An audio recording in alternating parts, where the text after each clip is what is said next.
تو پارک بھی لوگوں کے اجتماعی فائدے کے لیے تھا, تو اسی اجتماعی فائدے میں وہاں پبلک نے جب مسجد بنا دی ہے تو پبلک اس پہ راضی ہے کہ ہم پارک سے زیادہ کس کو فوکس کر رہے ہیں, مسجد کو فوکس کر رہے ہیں, کیونکہ پارک میں لوگ 24 گھنٹے میں زیادہ سے زیادہ ایک دفعہ جائیں گے نا, تو لوگوں کو پتا ہے فلاں جگہ پارک ہے, فلاں جگہ گراؤنڈ ہے, وہاں جا سکتے ہیں. مسجد میں کتنی جگہ دفعہ جانا ہے, 5 دفعہ جانا ہے.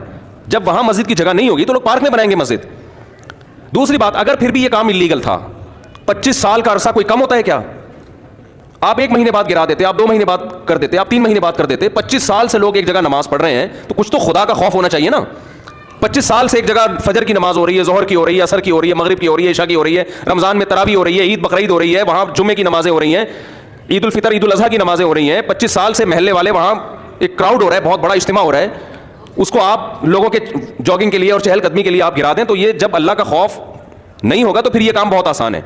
ویسے بھی لوگ مینٹلی ایک چیز کے لیے, ایک چیز لوگوں کے ذہن میں, محلے والوں کے ذہن میں بیٹھ چکی ہے کہ یہ عبادت کی جگہ ہے, یہاں ہم نماز پڑھتے ہیں. آپ خود سوچو, وہاں جب وہی لوگ وہاں آ کے دیکھیں گے کہ یہ مسجد تھی جہاں اذانیں گونجا کرتی تھیں, جہاں نماز 25 سال سے ہوتی آ رہی ہے, وہاں کیسے غیرت مند آدمی اس پارک میں ٹہلے گا, کیسے غیرت مند لوگ کہیں گے یہ اللہ کا. دیکھو مسجد کا مطلب کیا ہوتا ہے, اپنی ملکیت سے وہ پراپرٹی نکال کے اللہ کی ملکیت میں دے دینا کہ اللہ یہ تیرے حوالے کر دی ہم نے. تبھی علماء کا اس پر اتفاق ہے کہ ایک جگہ جب مسجد کو نامزد کر دی جائے تو قیامت تک کے لیے وہ مسجد بن جاتی ہے, کیونکہ آپ نے اللہ کی ملکیت میں دے دی, آپ اس کو اپنی ملکیت میں واپس نہیں لے سکتے. حتیٰ کہ جس نے پلاٹ وقف کیا ہے نا, وہ بھی نہیں لے سکتا واپس.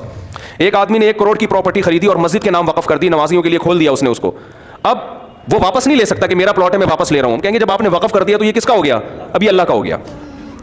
تو یہ دشمنی کس سے ہو رہی ہے سیدھا سیدھا, یہ مولویوں سے دشمنی نہیں ہو رہی ہے.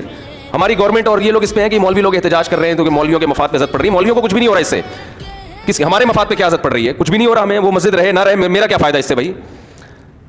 ایک آدھ آدمی کا شاید کوئی بیچارے امام کی وہاں تنخواہ ہو, وہ اماموں کو اللہ ویسے ہی کھلا رہا ہوتا ہے, وہ ایک جگہ سے بند ہوتی ہے, اللہ رزق کے 10 راستے کھول دیتا ہے. یہ آپ جنگ مولاناؤں سے نہیں کر رہے ہیں, یہ محلے والوں سے نہیں کر رہے ہیں, یہ آپ جنگ ڈائریکٹ کس سے کر رہے ہو, اللہ سے کر رہے ہو. خدا کا خوف کرو, کچھ خدا کے غضب سے ڈرو, یہ آپ ڈائریکٹ اللہ سے جنگ کر رہے ہو.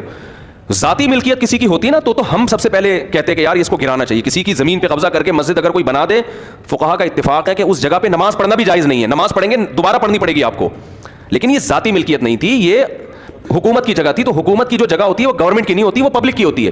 تبھی آپ دیکھیں دوسرے کنٹریز میں جو گورنمنٹ کی پراپرٹی ہوتی ہے نا, اس کو عوام کی پراپرٹی کہا جاتا ہے. ہمارے یہاں اس کو گورنمنٹ کی کہا جاتا ہے. الفاظ سے بڑا فرق پڑتا ہے. باہر ملکوں میں اس کو کہتے ہیں پبلک پراپرٹی ہے, یہ نہیں مفاد عامہ کے لیے. ہمارے یہاں لفظ کیا استعمال کیا جاتا ہے, حکومت کی.